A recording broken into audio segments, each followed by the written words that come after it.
Hi, I'm Kellie. And I'm Gabe. Happy New Year. Yeah. That's what she said I hired you first. Okay. If you two are done with the love fest. I hired everybody. It's New Year's Eve. Woo! Oh wow.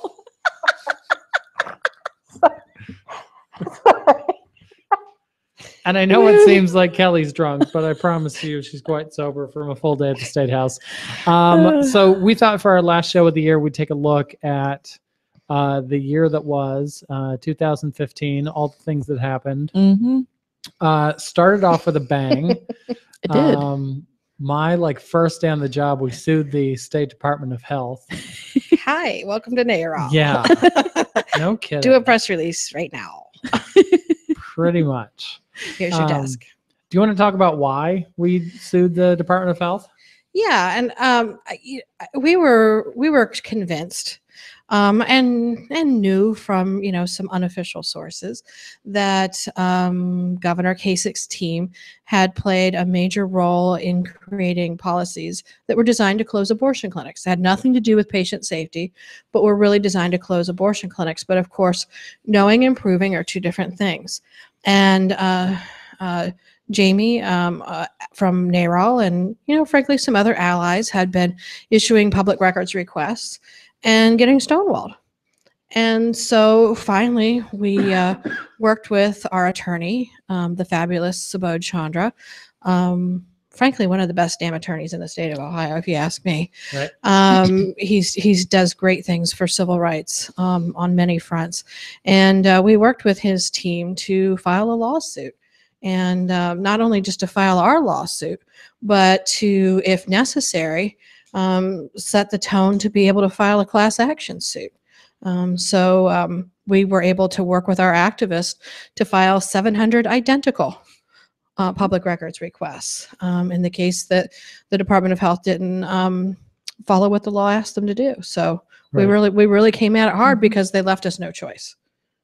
Yeah. I mean, we had worked for over a year to go through the channels that we're supposed to go through to get public records, and they kept refusing every single one for being overly broad, even though we made them more and more and more specific every single time. And that seems to be, it was interesting because sometimes it's hard to get the media involved in kind of nitpicky how the sausage is made kind of things like this. But the media glommed right on this because we're not the only ones that have been stonewalled by the Kasich administration in a lot of different departments. Right. I mean, the reporters had said constantly that they were being stonewalled on their record requests as well.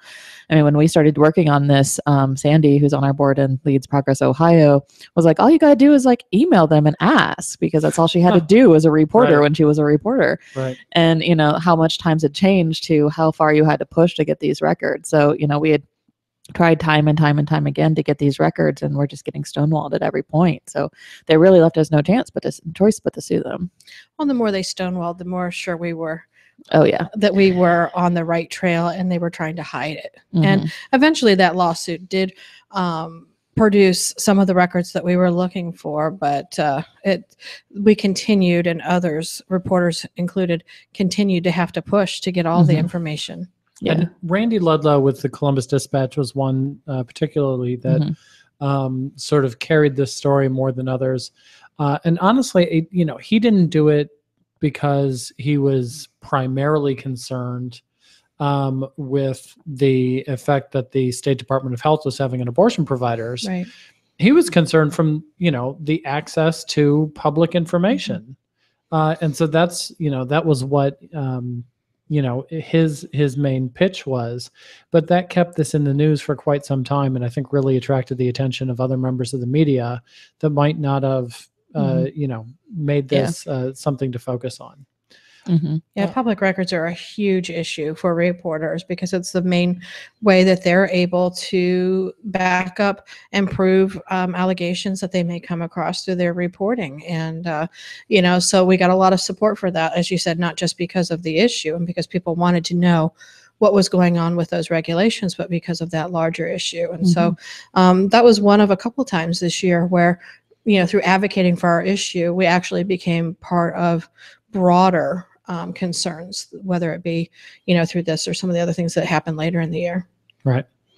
And then it took some time. We had a lot of people asking us, when's it going to happen? Yeah. What are we going to find out? Then finally, when we did get records released to us, it was, well, what did you find? And so then, obviously there was so much to look through. It took some time. The big reveal though came not too long ago, towards the end of this year. Yeah. A report from Julie Carr-Smythe with the Associated Press. Right. She was, also searching through public records that talked about the Department of Health. And what she found was that John Kasich had written, his staff had been, having a hand in the crafting of abortion restrictions before the very first, nasty budget cycle that we went through in 2013. Almost 2 years ahead of that. Virtually as soon as they were in office. John Kasich became governor in 2011, and there were public records going all the way back to 2011 with one of his top attorneys, Diane Bray, and others working with State Representative John Adams, who I know did not craft these things on his own, Right. because as we all know, he was not the sharpest knife in the drawer. When he introduced a partner's consent bill, he appeared on the Alan Combs radio show and was asked why he wanted to put women in jail. And he says, well, I don't want to put women in jail. And Alan Combs, not the most aggressive guy in America, Right. says, well, your bill says if a woman lies about who got her pregnant, she's guilty of abortion fraud and she'll go to jail. And he goes, it does. So this is who the Kasich administration was working with at the legislature. And that just tells you that, anti-choice groups like Americans United for Life, who craft many of these things, and Ohio Right to Life, who are frankly, their mouthpiece here in Ohio, Right. were also very involved with that, which the public records bore out. Right. But when the AP story came out, I think the Kasich administration and Right to Life wanted to, kind of make it look it was coming from the legislature. I was like, well, then you shouldn't have picked John Adams. Yeah. Okay, because Right. no one believes that. And that's the main piece of deception that was going on right there. Mm-hmm. Legislators don't actually write legislation. I think most everybody understands that. It comes from examples from other states. It comes from different interest groups. They don't sit there and craft this highly complex technical language on their own. They get examples from other places. But when the governor has his staff assigned to create the legislation and then completely denies it time after time, and just say that, well, I'm following the will of the people, that's complete shit. So yeah, I mean, when he was asked about the exact regulation that the AP reporter was talking about, that was the transfer agreement stuff. And when he was directly asked about that in a town hall in Bowling Green by one of our board members, a medical student from Toledo, she asked about that and asked about the impact it would have on her medical education, because she's required by law to have access to training for abortion care. Right. I mean, it was one of the most telltale body language signs I've ever seen out of a human being. I mean, if he could have walked off the back of the stage, he would have. I thought he was. I mean, he just he backed away from her like she had the plague. He was up at the front of the stage when she was started asking the question. And then as soon as he started talking, he started just backing backwards.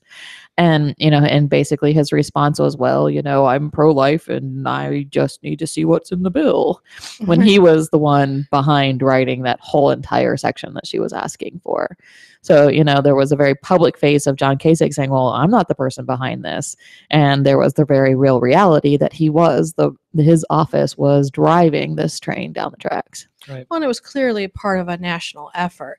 Although the provisions are slightly different in Texas and Virginia, this was clearly a nationally conceived and orchestrated effort to use targeted regulations on abortion providers to try to close abortion clinics. And, the regulations out of Texas are now moving their way to the Supreme Court and could very well impact what happened here in Ohio so far. I mean, as a result of the regulations that his staff helped craft, we lost half of our abortion clinics since he's been governor. Right. And those regulations that he enacted played a major role in that. Yeah. Yeah. We went from 16 down to 9, and yet today we have a full third of our remaining abortion clinics under direct threat from these, transfer agreement restrictions that K6 office wrote. Not just those, but from Highway Hodges, Right. who is the unqualified director of the Ohio Department of Health. And another one of those things that we know, and proof will eventually come out, Dr. Wimslow, who had been heading the Ohio Department of Health and was clearly qualified and not a loon. We believe that he had been pushed out again by pressure from Ohio Right to Life. And I think that'll come out eventually, that, public records requests and more proof will come out. But we knew from the beginning that that's what happened. And then they bring in Highway Hodges, who, his name is Rick Hodges. He used to be a member of the state legislature, and he was one of the members of a group that was so extreme that reporters called them the Caveman Caucus. Yep. This man has no medical credentials. He has none of the requirements under Ohio statute to run the Ohio Department of Health, but he's there for a reason. And he's there to execute Governor Kasich's political vendetta against abortion clinics, pure and simple. And it's frankly irresponsible when you consider how important the Ohio Department of Health is, not just for abortion care, but, infectious disease. Remember Ebola? Yeah. All of those sorts all of those things. Yeah. To have a governor who's now running for president who's so irresponsible and so hell-bent on moving his agenda, regardless of public health considerations, that he would put someone as unqualified as Highway Hodges into that position and move out someone as qualified as Dr. Wimslow. I think it really tells you just how important that piece of his agenda is, regardless of how much he's tried to hide it publicly. Yeah. Right. So that was January. Yep. Yeah. 1 month down. Check. And then February rolled around, and Ohio Right to Life called a press conference in the State House where they unveiled a 6-point plan to attack women's health care.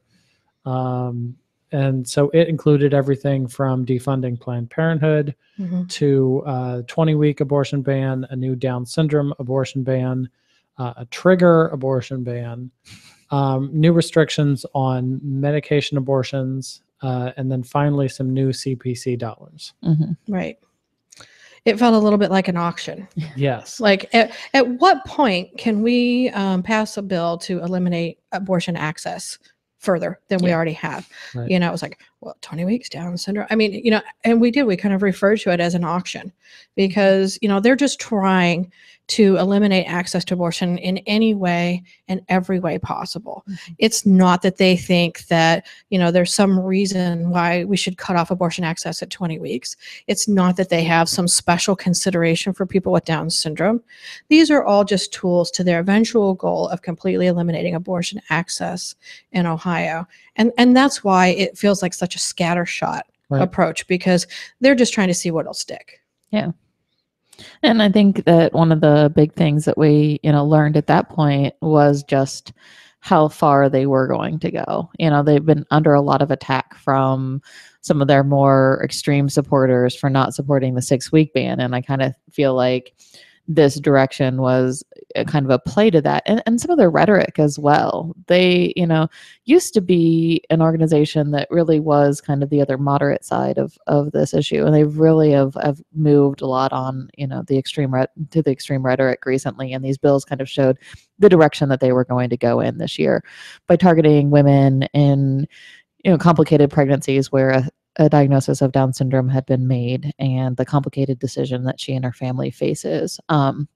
It was really interesting with that bill, how many families with children, so chose to bring a child with Down syndrome into the world, how many of those families came out against this bill because they recognized that although that was the right decision for them and they would never make that decision, would go back on that. For most of them, there was one woman who questioned that, but that decision needed to be made by every individual family who was facing this. So, the fact that we're totally ignoring the complications that can happen in pregnancy with a 20-week ban. Mike Anadakis, the president of Ohio Right to Life, when asked about, what about situations like Shavaz from Cincinnati, where she was carrying a fetus that was not compatible with life, would not survive, would most likely be a stillborn. And his response to that, we can't, legislate for every eventuality. So we're just going to stick with stay out of it. non-existent ones. As if the legislation is necessary in the first place. Yeah. So just don't legislate it. Well, and that comes to what I think is a good point about all these bills.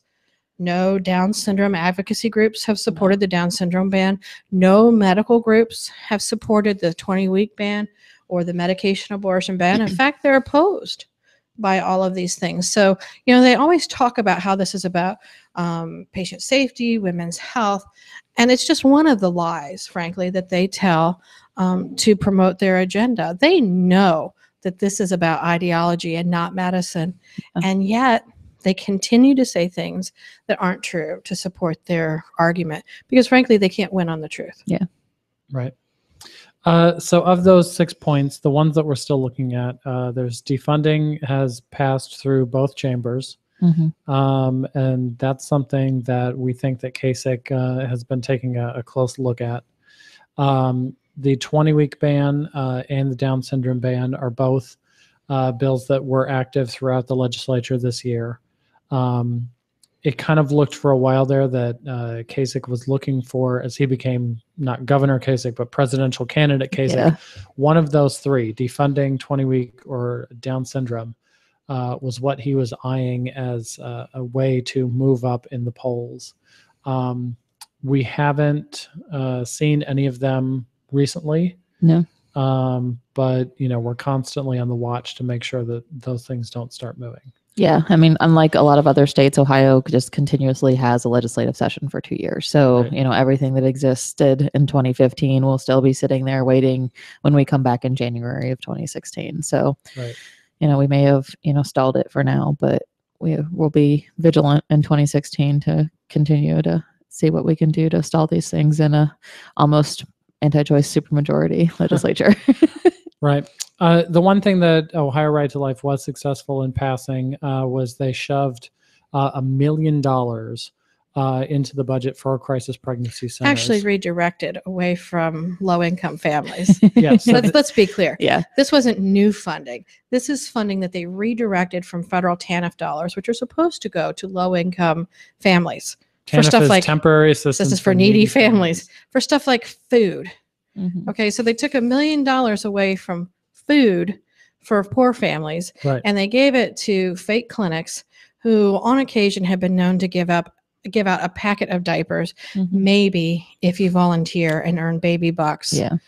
It is one of the biggest shams and ways for them to direct money towards groups that, frankly, offer no public health services, have no regulations, no qualifications whatsoever.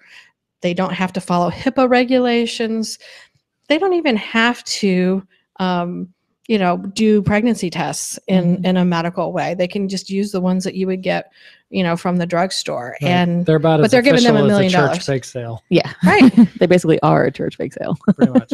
Except without the goodies. Yeah. So and then the other part was they strengthened the already existing transfer agreement laws with defining what local was for a hospital. So in 2013, they did the whole you have to have a transfer agreement with a local hospital, But not a public hospital because if you're an abortion clinic, not public hospitals for you. Yeah, and then but they didn't define what local was, and that was when the Toledo clinic got the transfer agreement with the University of Michigan, and because they could get a patient there by helicopter in 15 minutes, defined that as local because that's within the 30-minute requirement that a lot of hospitals use.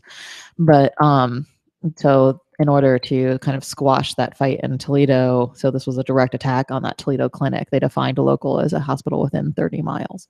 So that was the other piece that was in the budget as well, along with cutting family planning funding. They dismantled an optional Medicaid program to cover women and men for family planning services up to 200% of federal poverty line. Although, and they also tried to cut funding for infant mortality. No, it was pregnancy care. Yes. And Jaime found that and shamed them into putting those funds back into the budget. So kudos to Jaime for that. Although Senate President Faber, tried to take credit for it. It's like, no, you don't get credit for reversing something that was really crappy that you tried to do and you got called out on. Right. I'm sorry, that's not how taking credit works. They claim that every damn week. Yeah, every week. You know, we increased money. You did It's increase. like- You didn't kill It's like it. shoving your kid out the window and grabbing him at the last minute and saying, I saved him. No, you didn't. You shoved him out the window. Yeah. Okay. Then of the things that Ohio Right to Life talked about back in February, the last one that has been introduced as a bill we haven't seen hearings for yet is potentially new restrictions on how medication abortions happen in Ohio. They had one hearing. They had sponsored testimony. Oh, that's right. Yeah.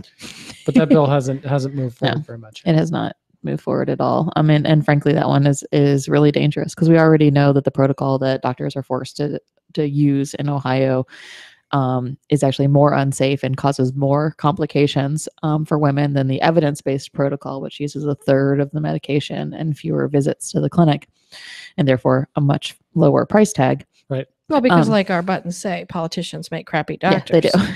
They should be practicing medicine. Yeah, this whole idea and all the way through her sponsored testimony, it was all about how, well, the FDA said we should do it this way. So obviously the FDA protocol is How the many right years protocol.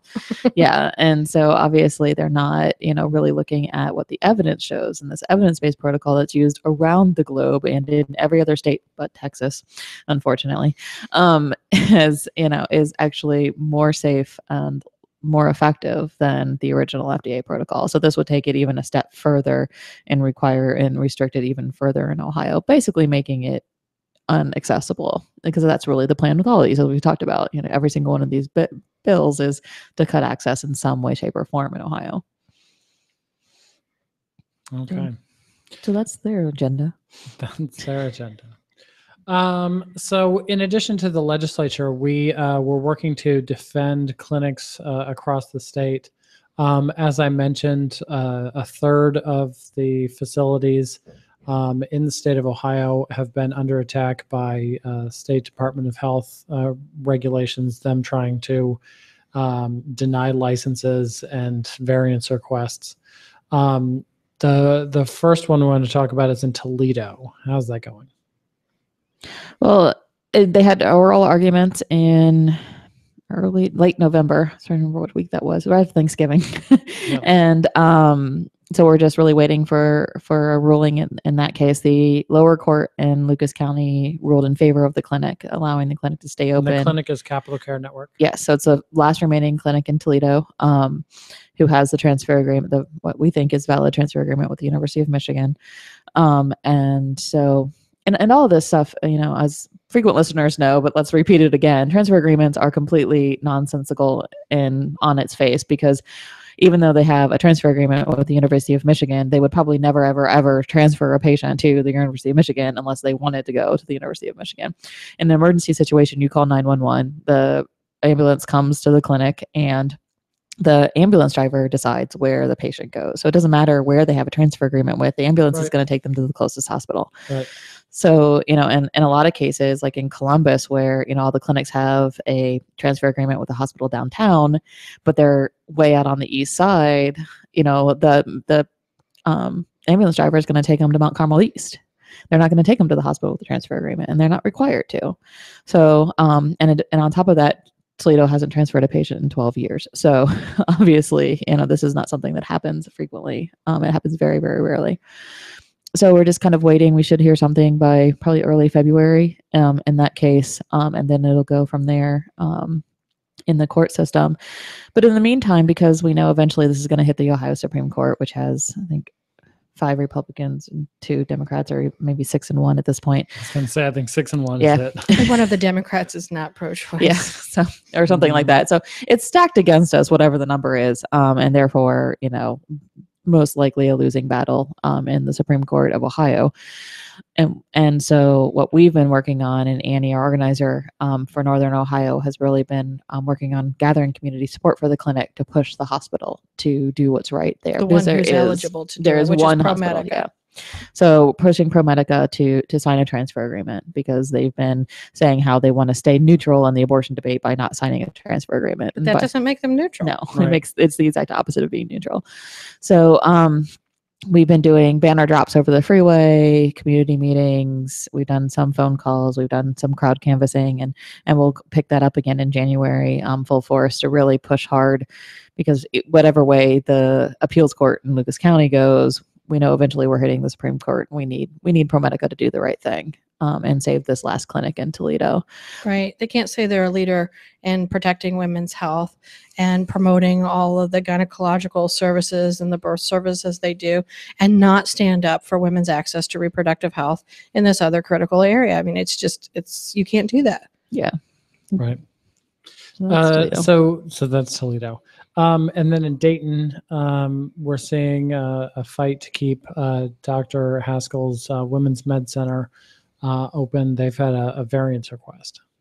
Yeah, so they had a variance request initially. They filed back, like maybe even last year, with 2 doctors. They said that wasn't good enough, so they found a 3rd doctor to join the variance request.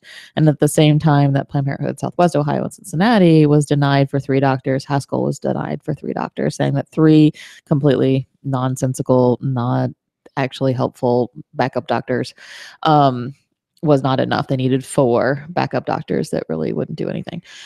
So, because what's the difference? Yeah, and also statute only requires 1. So, like, this is written in Ohio law. Common sense requires 1. Yeah, exactly. You need 1 doctor. Mm-hmm. That's it. Yeah, but they don't really actually care about what happens in the process, because Haskell lost his variance application in Cincinnati and forced him to stop doing surgical procedures in Cincinnati, because instead of calling his main backup doctor, which was at a hospital where his patient wasn't going to be transferred to, Right. he called his backup to his backups at the hospital where the hospital where the patient was actually going to go. Right. And then ODH used that as a reason to deny his variance, and he didn't follow his own protocol because he called the doctor who might actually be able to help.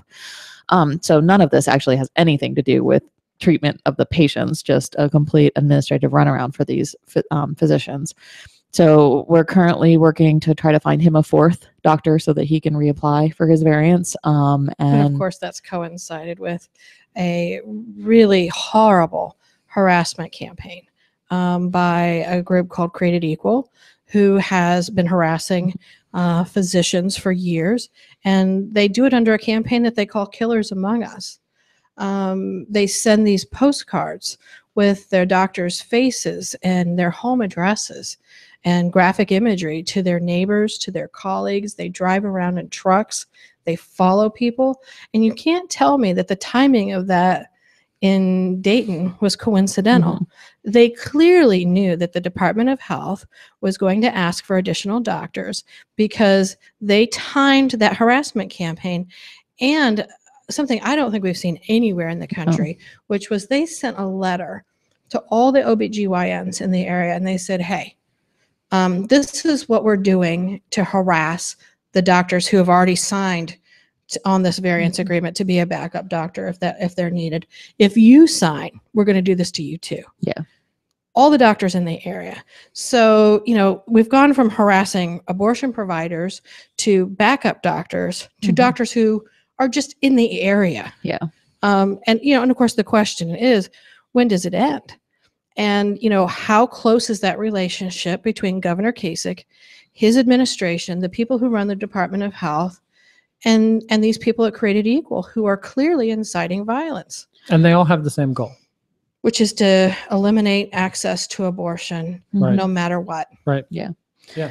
So that's, so we'll see what we can do in Dayton to see what we can find additional doctors to sign on to that variance. But in the meantime, Haskell's Clinic actually joined in on a lawsuit that Planned Parenthood Southwest Ohio is also doing to challenge basically the validity of this transfer agreement and variance rule in the first place, and also challenge the public hospital ban, because Planned Parenthood Southwest Ohio before the ban had their transfer agreement with the University of Cincinnati, which was outlawed by that public hospital ban, which sent them into a scenario where they needed to have the variance in the first place. So that lawsuit was filed the middle of the fall. I can't remember exactly when. And we're awaiting arguments and everything in that case as well. So we'll see what happens on that one. That's actually challenging the constitutionality of the transfer agreement and those kinds of things in federal court versus state court. Well, and a shout out to another incredible attorney that is working to keep access to abortion in Ohio, which is Jennifer Branch. She's with the firm Gerhardt Steiten Branch, who have been working on this issue for decades, who were just successful in helping marriage equality become the law of the land in this country. They are an incredible team. I always say that they're the modern day Atticus Finch, because they really take on the tough cases. And also Jesse Hill, who is a volunteer attorney, constitutional law expert out of Case Western University, who works with the ACLU. There are some really incredible teams. And also to reference that Texas case that's going before the Supreme Court, the Center for Reproductive Rights. It takes a lot of people in this movement to keep abortion legal when it's being attacked in so many different ways. And we really all owe them a debt of gratitude. Yeah, and Jennifer is amazing. Every time I see her in court, she does a kick-butt job making sure that all of our clinics, and she is the lawyer in both the Haskell Planned Parenthood Southwest Ohio case and the Capital Care Toledo case. So she's doing all three of those clinic challenges. Okay. You mentioned Created Equal. Their name came up in November and December as we started to look at clinic violence. Longtime listeners of our show will remember that at the beginning of December we talked about this. Do you want to review what happened when we saw new legislation introduced? You're referring to Colorado? Are we going back Colorado to and the clinic violence response by state legislators here? Well, we could talk about all of it even before that. I mean, the stop, not jump all the way into that part of the year. In September, we actually, led by State Representative Greta Johnson, introduced the abortion without apology slate of bills that were 6 bills protecting access to abortion in Ohio. It's really the first time that we've seen, straight out proactive abortion related legislation introduced in Ohio. So that was a really big deal. One of those bills was the clinic violence bill that you guys talked about earlier in December. That finally dropped as House Bill 408. And then we had 5 other bills, one getting rid of the transfer agreement that we just talked about, 2 on public funding for abortion and insurance coverage for abortion, because the state of Ohio bans insurance coverage for abortion for state employees and in the healthcare exchanges and for public people on public assistance, so Medicaid. And then getting rid of our 24-hour waiting period so that women don't have to travel twice to the clinic, especially as clinics start to continue to close in our state, and requiring that crisis pregnancy centers give medically accurate information when they get state funding. So if they get that pregnancy and parenting support program funds from the TNF program that we talked about earlier, that if they get those state funding, they have to use medically accurate information. So they can't tell women that, not only will they, dismember your baby limb for limb, but suck out your uterus, your intestines, and your appendix too. Oh, and you're going to get breast cancer, don't forget. Yeah, and you're going to get breast cancer. Or go crazy and become a drug addict. Yeah, so those were the whole slate of bills that we introduced in September, and it just happened that one of them was on dealing with the harassment campaign, because we had seen this Killers Among Us campaign with Created Equal in Dayton for so long. Well, and it was also in response to analysis that Jaime did. She really is our secret weapon. Every year the state of Ohio puts out an abortion report, and we saw 2 things. One we expected, and the other one I think we didn't expect yet. And the first was that women are fleeing the state. They're going to Michigan to access abortion because of the clinic closure in Toledo and a lot of other things, a lot of these restrictions. But the thing that I think really worried us, and that we feel is an emerging women's health crisis, is that for the first time we're seeing women delay access to abortion. Mm-hmm. So the people who are accessing abortion in the first trimester is going down, and people who are accessing it later in the second trimester is going up. And that really says that the combined effect of all of the restrictions that Ohio has imposed, the insurance bans, the funding bans, the waiting periods, the medically unnecessary tests, all of those things are, and the loss of clinics, those are starting to have a tipping point where women can't get access to abortion care when they need it. And this was a response by these legislators who said, listen, when we're professional people, We care about women's health. And if there is going to be an emerging health crisis, we have to have a response. And so, it was in response to that. And also, our fears of, what a Killers Among Us campaign might bring. And of course, this was also on the heels of, what are now widely discredited videos that have been patched together to try to make it look like Planned Parenthood is guilty of things that they're not. And we've been through this cycle before, and we knew that we were entering a dangerous time, and that it was going to be really important to offer some sort of protection to the people at clinics and to the physicians who were like signing these variance agreements and who were being harassed and who were really, really putting potentially their safety and their careers on the line. So as celebratory as I think we were in many ways when these bills were introduced, they were introduced out of genuine concern for what was going to happen with women's health and their healthcare providers. Yeah.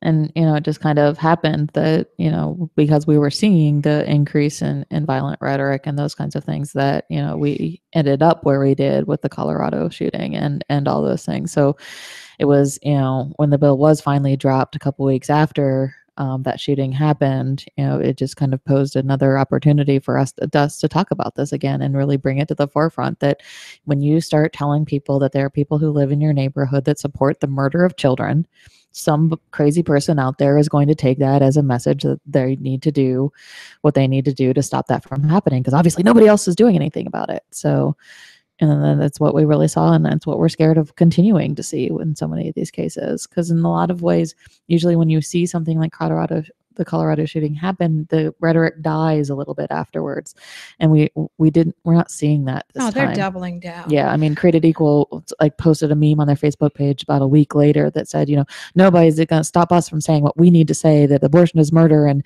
these people need to be held accountable for what they're doing, and we're going to double down on what we're going to do. And so it really has increased, if anything, after the shooting. Okay. So in our usual show, we give our walk of shame, which I think our walk of shame for the year goes to the Ohio House Abortion Committee. Yes. Or tribunal, if you will. Yeah. Yeah. Chaired by Tim Derrickson. What's it really supposed to be called, Gabe? Oh, it's the Committee on Family Community and Family Advancement. Yes. Yeah, They're supposed to work on poverty.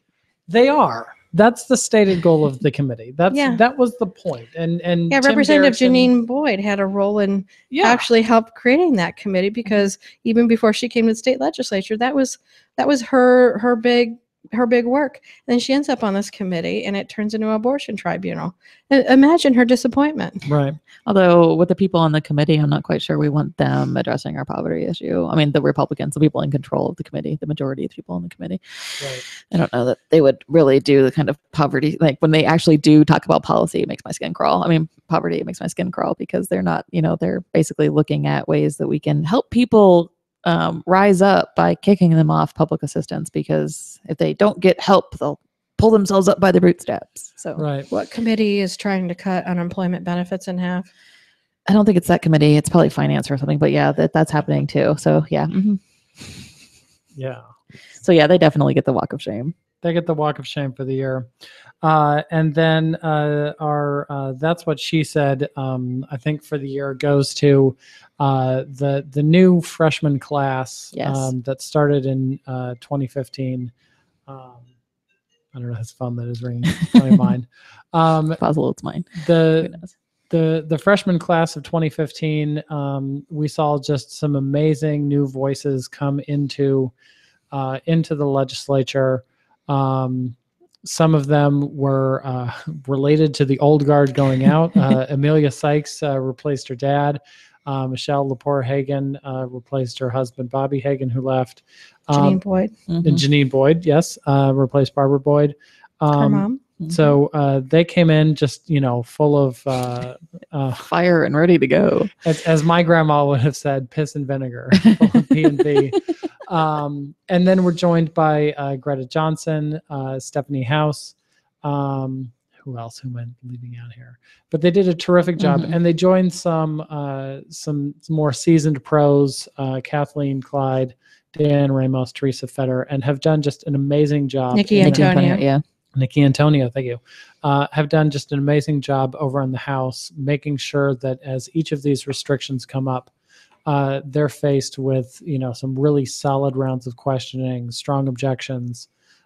They've been standing up for women in the state of Ohio all year. So they did a great job. I think I give the superstar, that's what she said, award to Stephanie House, Representative Stephanie House, because she did lead that abortion committee for the Democrats and really was the one who, made sure that all that stuff was happening in committee every week. So all of them definitely get a huge shout out, but she gets, an extra special one for kind of having to lead the ridiculous abortion committee and all the stupid stuff that happened there. Yeah, that's a thankless job. So. Yes, for sure. But thanks. Yeah, we thank you. Not completely thankless. Okay, so we're going to take New Year's, watch the Buckeyes in the Fiesta Bowl. And then come back ready to go in 2016. Yep. But what's our let's get it on? Let's get it on. You almost sung it like Randy did. Good job. Randy Let's sings get it on. There you go. Baby. How about a year-end gift? A year-end gift would be lovely. Yes. Donate at prochoiceohio.org. Yeah. Look for us on Twitter at prochoiceoh. On Facebook, you can just search for NARAL Pro-Choice Ohio. Email us at volunteer@prochoiceohio.org if you're looking to get involved. The blog is naralprochoiceohio.com. There's plenty of ways for people, either in person or online, to be active in the fight for reproductive rights. You can also call us at 1-800-GO-NARAL. If you're not into all that online stuff, but I think you are if you're listening to the podcast. Yes, probably. Okay. All right. Well, Happy New Year's, everybody. Okay. Happy New Year. Bye. Bye.